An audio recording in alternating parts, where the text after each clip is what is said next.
My biggest worry of today is this idea that I see as social deception.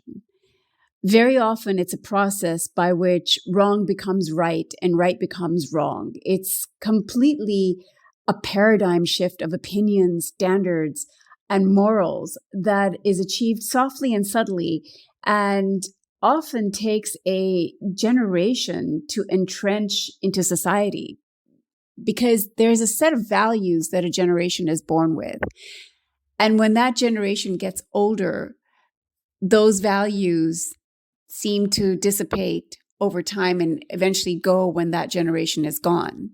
And then these new values, this opportunity is presented for these new lesser values, in my opinion, to creep in.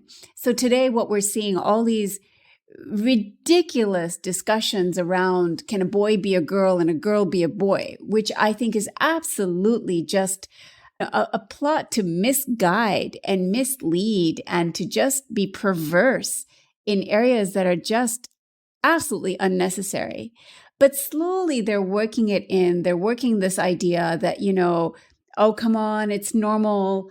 And, it's not normal. And it wasn't normal. If you ever told my grandmother, God rest her soul, anything like that, she would just be shocked at what's coming out of one's mouth. Yeah, and when you talk about generations, values being replaced over time in the next generation, I think this is a phenomenon that is very new. Basically, humanity has been living with the same values forever until probably 50, 60, 70 years ago. Really? For some reason, I just sort of console myself by saying that this is just a generational thing. And so we have to, before we leave this world, we have to impart upon the younger generation that, look, this is not normal. This is normal. Let's keep our values intact. Those who engineer this very deliberate and structured approach to the perversions of society know what they're doing. It's deliberate. Yes, because there is an idea behind it. It is an idea of driving society into being composed of individuals that are basically consumers. And these individuals are driven by their desires so that they can consume. Now, traditionally, and well, until that point, all society were based around other values, which is family driven. And basically, you as an individual were a part of a whole.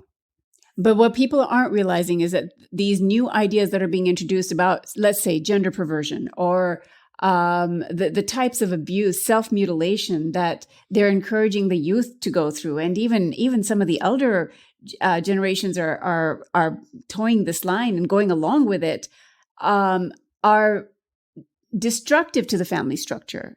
It destroys families. So what seems harmless and, oh, it's not a big deal, you have to be free. The idea of you have to be free and you have to express who you really think you are is very demeaning, not only to the individual, but to the whole family structure as a whole. Yes, because it is based on an illusion that an individual can exist by himself and just define his place in this world outside of any natural structure. And so basically, you can be whatever you want, and you replace the harmony of the world in its structure. It can be expressed in various ways, but there's always, a hierarchy in society. And the discussion has always been who should be the leader, right? So you have various systems. It can be a king, elected or not. It can be a president. It can be a council. But there's always a final decider. Mm-hmm. And there's a hierarchy. And within the family, there is someone who is ultimately responsible. Now, if you want to have people that you can mold and you can drive their desires or their behavior according to your needs, whether you are a corporation or maybe a government, you want to erase all these natural structures and just make people believe or dream that they can be whoever they want, and they don't even have to obey to natural laws. But this making people believe or dream is deception. And what they're actually doing is they're pushing deception. Look, if you want to know where you've been deceived, go to someone like your mother and ask your mother about the topic of sexuality and marriage. And for sure, the younger generation will have a completely different opinion on the topic of sexuality and marriage than your mother would, because your mother comes from a place of values where she didn't have to be taught what that family structure looks like. It was just a given. It was a norm. But the contrast in opinions doesn't necessarily prove that she is old and antiquated. In fact, quite the contrary. It actually proves that the younger person has been deceived. They have been brainwashed and worked on over and over again through whatever it is, programming, whether it's television or movies or video games or friends or schools.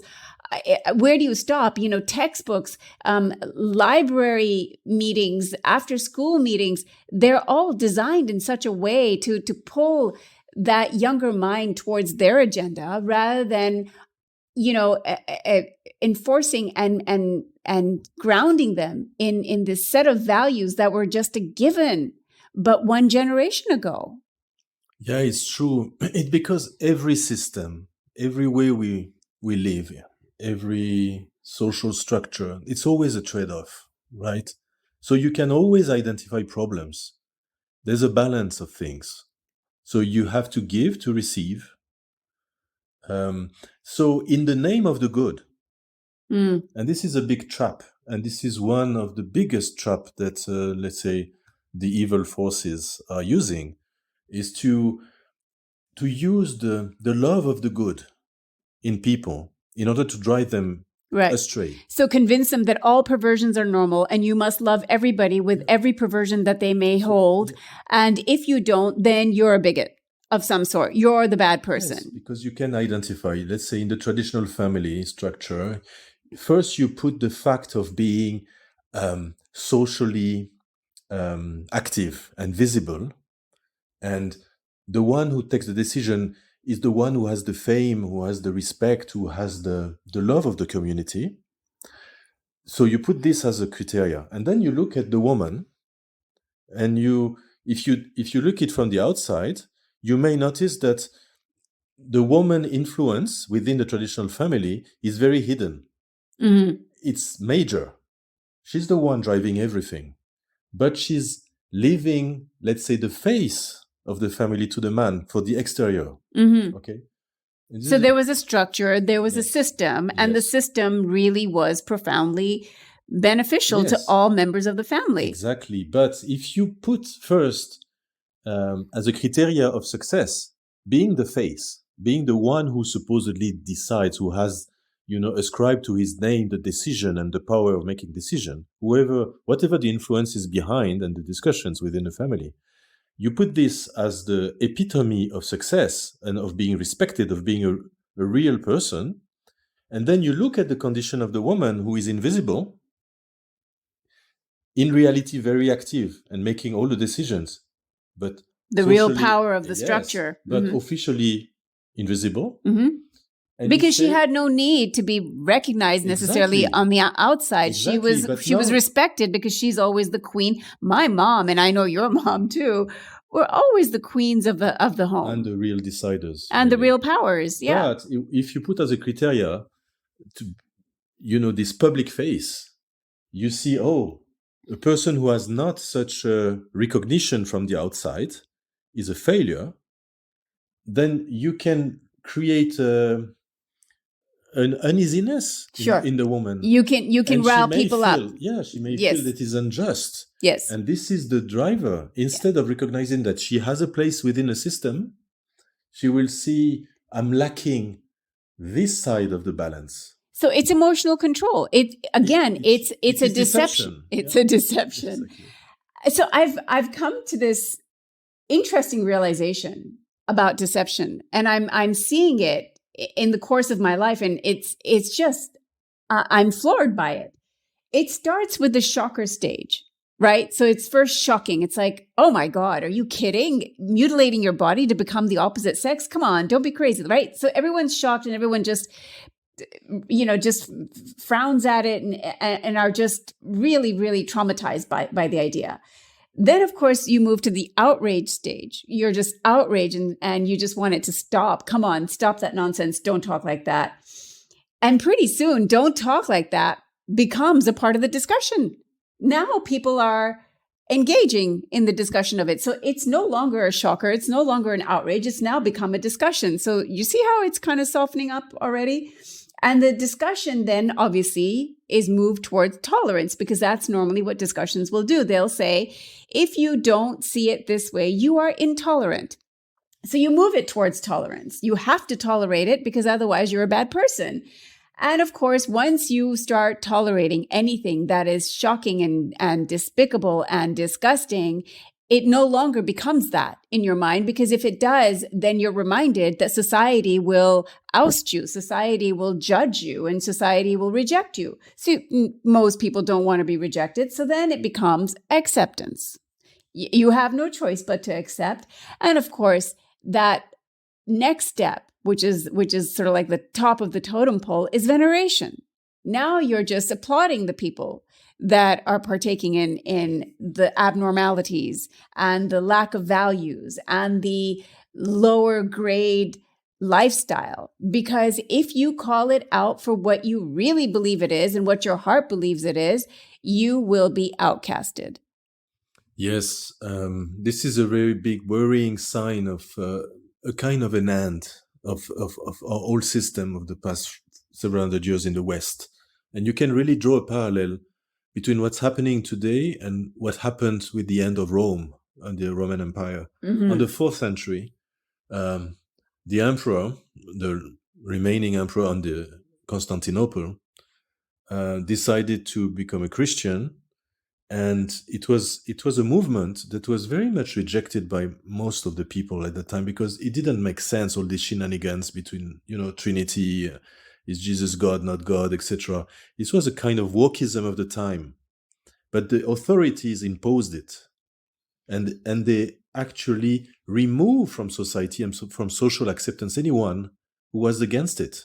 In the name of reason, they called and they shut down the Platonic academies, the Aristotelian academies, every school of philosophy. They just killed them all in order to impose this new vision. And this is a little bit parallel to what we are seeing today. Sure. Now, at the head of academies, now you have people who are entrenched in their power and who are pushing this agenda. And the various steps you described are very well said.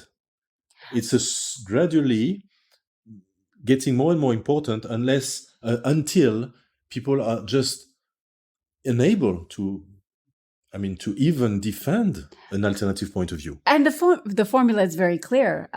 I think we should all be able to see through this now. We should all be able to see these stages that I just described.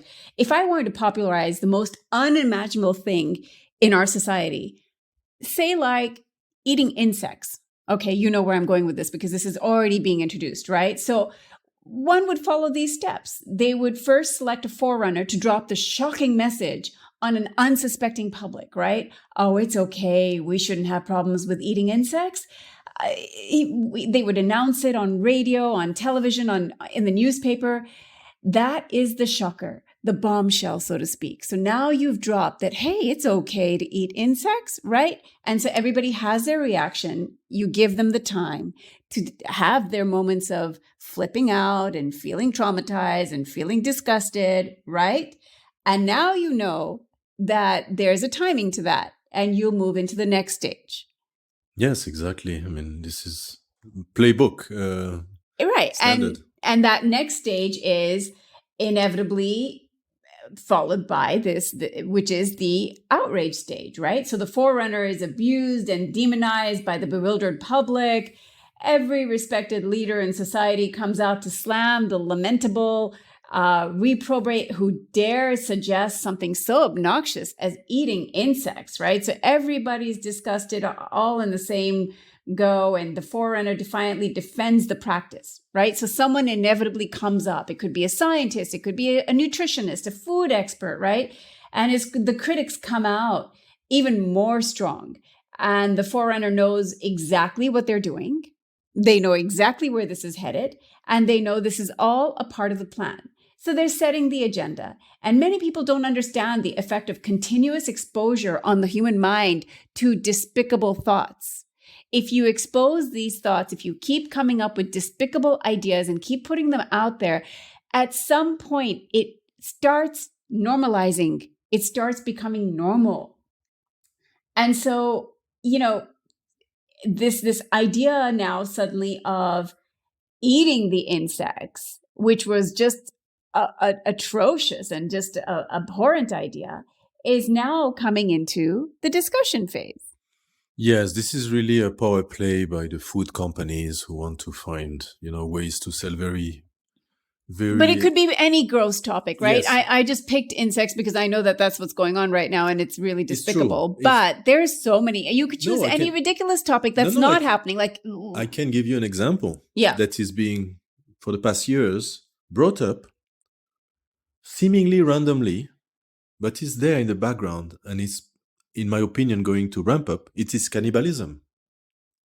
Despicable, but yes, I'm reading disgusting studies. Eating human beings, finally, at the end of the day, what do we do with all those bodies? Instead of burning them, maybe we should transform them into edible protein. It's despicable. What's the difference? You have a materialistic view of the world. So protein is a protein. Yeah. Right? Yeah. The very interesting point, it's about making people accept ideas that are completely abhorrent. Yes, but the very point is that someone sound would never even think of such a thing. So the very fact that we are even asking the question, even if it's abhorrent, even if it's revolting, just putting this question out there is the first step, as you say. Absolutely. Right? And isn't it just marketing psychology 101? I mean, think about the guys in school or in college or even post, right? When they want a girl's attention and the girl's just absolutely turned off of the guy and she's like, absolutely not. There's not a chance in any day that I would ever give you a shot. I would never go out with you, right? But, the smart guys, what do? They just keep showing up and they keep letting themselves be seen and to be heard. And pretty soon they start normalizing themselves in that girl's mind. And before you know it, she's going out with him. I've seen it over and over again. And this psychology works. What is a repulsive, repugnant idea in the beginning that, I could never see myself with someone like that, suddenly starts becoming an acceptable idea. This is something that humanity knows at a very basic level. And of course, these agendas can easily be trumped up with success through this course, this plan. Yes, there is a very known example of the frog that is in a pot of water. And if you put the water, very hot, and you throw the frog will certainly be burnt, but jump out of the pot of water. But if you put the frog in cool water and you just heat the pot slowly, increasingly, apparently the frog will not jump out and will get boiled without even realizing it's being boiled. Right, because it's a subtle move in on the unacceptable. Exactly. And accepting each step. It's a cricket. We have to be careful, though, because once we get it to the third stage, which is the discussion stage, we're really seriously losing the battle. So coming back to my example of the insects. So at this stage, now there's a big debate over insect eating, right? So with most people still slamming it and not knowing that they are falling into a trap. So stop talking about it, people. Stop slamming it and stop doing anything. In fact, reject it by just ignoring it, because the trap of discussing it is exactly what they want from us. It is a known fact that any group that has tried to bring an abhorrent idea to the forefront, we're bringing it to the forefront in the form of a discussion. That's what was happening with the gender perversion topics, and that's what's happening now with the insect eating topics and the self-mutilation topics, and like you said, the cannibalism topics. There's so many abhorrent topics, and it gets pushed. It actually works because initially, what doesn't make sense gets obviously automatically rejected by the mind until the understanding comes about.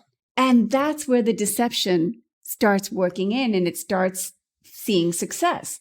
So what they wanted was to keep the subject alive.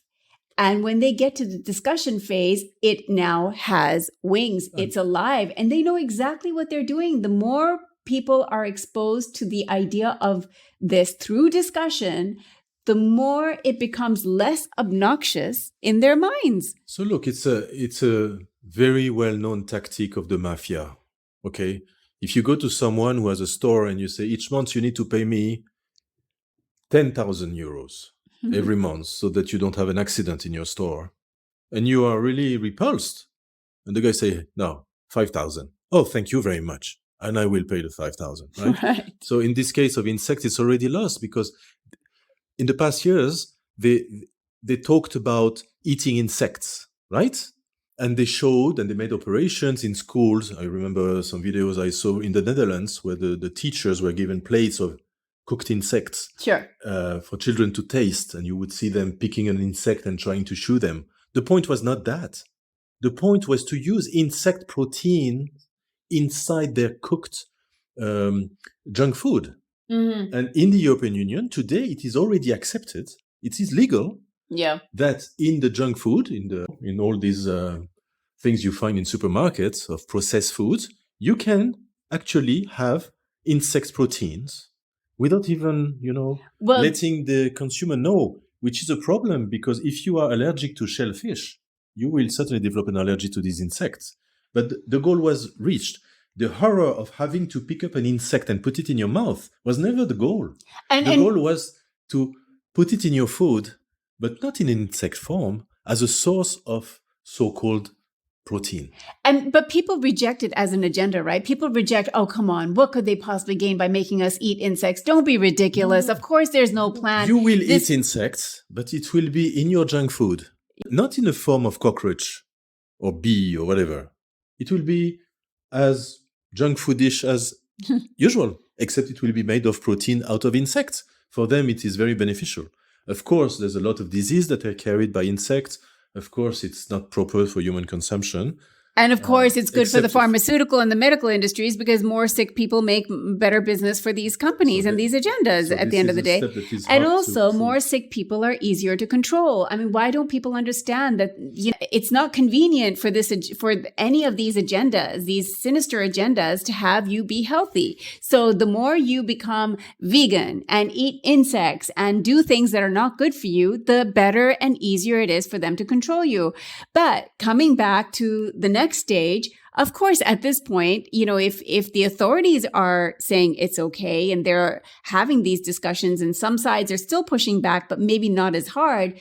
So now you're going to come to the tolerance stage, right? Because now you may know one or two people that are eating insects or that have changed their sex or that, are mutilating so that they can look like something that they're not. And you'll say, well, it's not for me. But if someone chooses to do it, then, it's their problem. And others will say, who cares what people do with their own lives, right? Isn't that familiar? Isn't that the inevitable conversation we start having? Well, you know what? Let's just be tolerant. Let's just accept everybody that eats insects, or let's just accept everyone that wants to change their gender or, their color or however they want to mutilate themselves. Let them mutilate themselves, right? We hear these statements by people who clearly don't understand what they're up against. The moment you start saying that, you've lost the plot. You've lost this battle that's thrust upon us, this war that we're in against humanity. Yes, and again, we come back to the difference between dreaming a world that we would create by ourselves, by our thoughts, and understanding a world that has been created.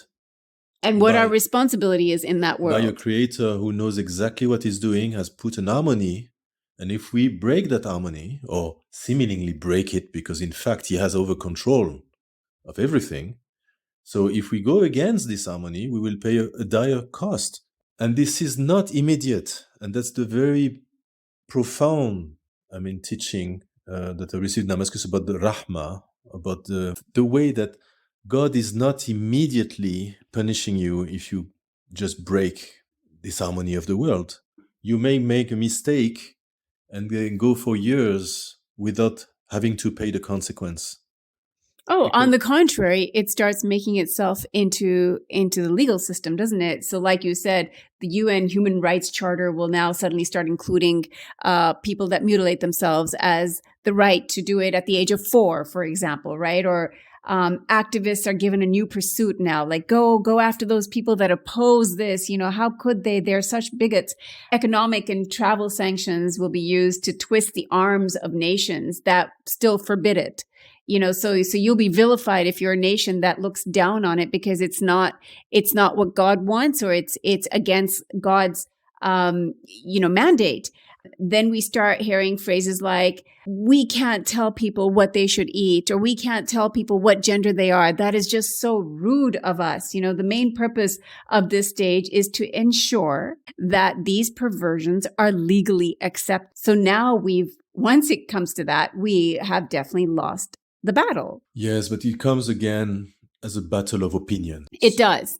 And that's unfortunate. Oh, there'll always be people pushing back, but then they start becoming the smaller voice somehow over time. The people pushing back, as you call them, they do it in the name of values that they received. But they get vilified for those values. Yes, they have lost the organic link explaining why these values were sound and true. So it becomes my values and the way I see it, because we have always done things like that. I have no idea why, but let's say it was the way we are doing things. Now you want to change it. And the person says... But they didn't learn their values, you mean? They didn't learn actual... No, they lost the organic link with the meaning of these values. Yes. So the person who wants to attack these values and says, well, this is your values, your opinion. At one point, some people put this together, but it is as arbitrary as the ones I want to put together. Exactly. And now at the end of the day, we are just two opinions. Why would your opinion that is not grounded on anything, on any knowledge, on any natural, organic meaning, that is not coming from anywhere that is true, why would your opinion be superior to mine? And that's exactly what pulls people to the stage of acceptance. This is where the majority of the people come to the stage of acceptance, where the outrage, hey, remember the outrage? Where is that? It's gone. It dissipates, right? Now the minority is outraged still, possibly. And even of that minority, probably a very small amount are still saying something because the others are too scared to say anything. And this is a stage at which those that still opposed it are considered antiquated, old-fashioned, right? Intolerant, dogmatic. Oh gosh, you're so religious, or you're such a bigot, right? So this is the name calling that starts happening right away. So you've heard all these words because this is what's happened in the past when you've had intolerances to things that originally were just abhorrent. They were repugnant and despicable, but over time they became acceptable. We need to understand how we've been deceived time and again. So this stage of acceptance is where, gender perversion rights are paraded through major cities. Now you have perversion right parades, right? Perversion pride parades, or whatever you want to call them. And now everybody celebrates it. That's what the stage of acceptance does. And it wasn't too long ago where we were at the outrage and the rejection stage. Yes, or even the mockery, or it was funny because it was so fringe. It was so ridiculous. It was funny. That's what the stage of acceptance does. And it wasn't too long ago where we were at the outrage and the rejection stage. Yes, or even the mockery, or it was funny because it was so fringe. It was so ridiculous. It was funny, yes.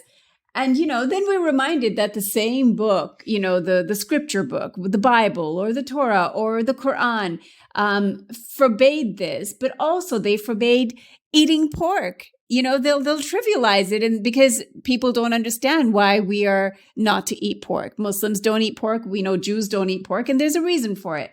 But then the intellectuals use that to rubbish the word of God, right? So, it's the same book that told us we can't eat pork, and so they find a way to make it look ridiculous, to make your values look ridiculous. Yeah, well, in the West, there were two stages, and you have these traditional values that it's part of what we call the fitra, which is the inherent nature of human beings. Basically, things that you can discover by yourself if you were to live let's imagine you live on this earth a very, very long time, thousands and thousands of years, and you were free to set up any kind of system for society or for interrelations, etc., as you wish. You would go into experiments, various ones, and each one would lead to outcomes. The absolute perfect system is the one that our Creator has given us and reminded us. Time and again, it's And always proven. This is the one that is totally respecting the harmony of this world, right? So we are spared the necessity to try all possibilities for after thousands of years realizing that this is the one. We have no time to lose. So we are reminded of these rules, of these ways, so that we don't lose time, right? And we don't have time. So in the West, what happened is that these traditional values, let's call them traditional and natural values, if you want, or organic, harmonious ways to live, have been first disconnected from the source, which is the creation or the creator, and called secular. Yeah. Because that's the way to pull people away from values. They are exactly the same. Because let's take in the West Christian values, or so-called Christian values. They're universal values. Don't kill, don't murder, don't steal, etc. They are part of the common wisdom of humans, right? If you want a society that succeeds. We never found a society where stealing was okay and killing, murdering was God forbid that becomes one day an acceptable thing. Oh, killers have rights too. And they're talking about pedophiles that way. Sure. Pedophiles are just people with, attractions. Yes. It's repugnant. Yes, but this natural nature of man and these values that allow a functioning society in different forms, for sure, because there's room for variety in social construct, etc. They were disconnected from their source, which is there is a creator, and this is a common harmonious universe. Humans are just a part of it. They're inscribed into a much larger whole. Right? And if they go astray and don't respect this harmony, they will create chaos. And we see it with transhumanism, etc. Sure, okay? Sure. First, you disconnect from the source, the legitimacy and the truth of this. You call it secular, but you keep exactly the same values. It's striking, right? For example, communist values are exactly the same as the Christian values, except there's no more God. Yeah. And once you've done that, the next step is to say, finally, these values, they are just opinions. They come out of nowhere. Because you've taken away the real power in their life, which was God. You are taking away the source, which is the truth. Yeah. And now it becomes just a social experiment as any other. And why not try another one? Well, let's take a look at something that's absolutely normalized today, right? So it's normal to wear a bikini. Or let's just be even more conservative. It's normal to wear a strapless dress or a sleeveless dress. Do you know in a certain age group that's, quite a bit older than us, in their lifetime, it was scandalous. In the mainstream Western life, it was scandalous to show so much skin. But over time, people have just been desensitized, and women have been told that this is your power. Show your body is a power, show your body, which was absolutely a misguidance. It was a deception, because a woman does not and never had to objectify herself to that degree in order for her to be powerful. But somehow they were convinced that there's a documentary called The Century of the Self, in which they talk about the father of PR, which is Edward Bernays, and the tobacco industry came to him and said, we won the men over, but we want the other half of the population. We want women. So he came up with a campaign where he convinced the women that the cigarette was their power. It was their penis. The reason men were powerful because of that apparatus that women don't have. So let the cigarette be that. And it's amazing how much marketing works on people. So now, you're at the stage, coming back to my example, of praising and congratulating and celebrating. So it's that veneration stage, right? So you've come to that final step now, that whoever eats insects or whoever butchers their body to change their gender is now being praised and they're being celebrated. That's what we're seeing today. We're seeing kids that are just so devastatingly young and so tragically misguided. that are being applauded because they came out to accept that they were the other gender. And so therefore they must be supported. And the liberalist media, which is pretty much everybody these days, all the media that we get exposed to is only that, subtly promotes them as cool, intelligent, and they're so wonderfully brave in their journey, and let's make them our heroes. This is a stage at which they become celebrities, and even the real celebrities now starts doing this coming out to reveal how proud they are to be insect eaters, for example. The insect eating begins to win fresh converts now, suddenly, every day, because many young people will do anything to be seen as cool or to be associated with some celebrity, some Hollywood star, an actress, or a football player, let's say. And that is how you corrupt a whole society. It's an easy formula, and we all fall for it every single time. Generations are falling for it. And that's how previously unthinkable things, like atheism, for example, was unspeakable at one time. Homosexuality was actually unspeakable at one time. And all other forms of sexual perversion had no place of talking about it in our society. It was inappropriate to talk about these things. Do you remember it wasn't long ago when we were told, don't ask, don't tell? And that was perfectly the approach for people to just stay very confidential about what happens in their bedroom. And, unfortunately now, things have reached, even in the most conservative countries, to the level of tolerance. And we're in trouble. Because in the West, they've reached to the level of celebration. So it's gotten to the final stage. But in the most conservative countries, say in Africa and the Middle East and in Asia, there's a lot of pockets of people that have come to the level of tolerance. People are making history by coming out. It's very concerning. The youth need to wake up. And we as their adults in this society should not ever stop talking about this. This is what weapon we have against the liberal media, who does nothing but to promote these stages and get it to the final run. And we've got to stop it.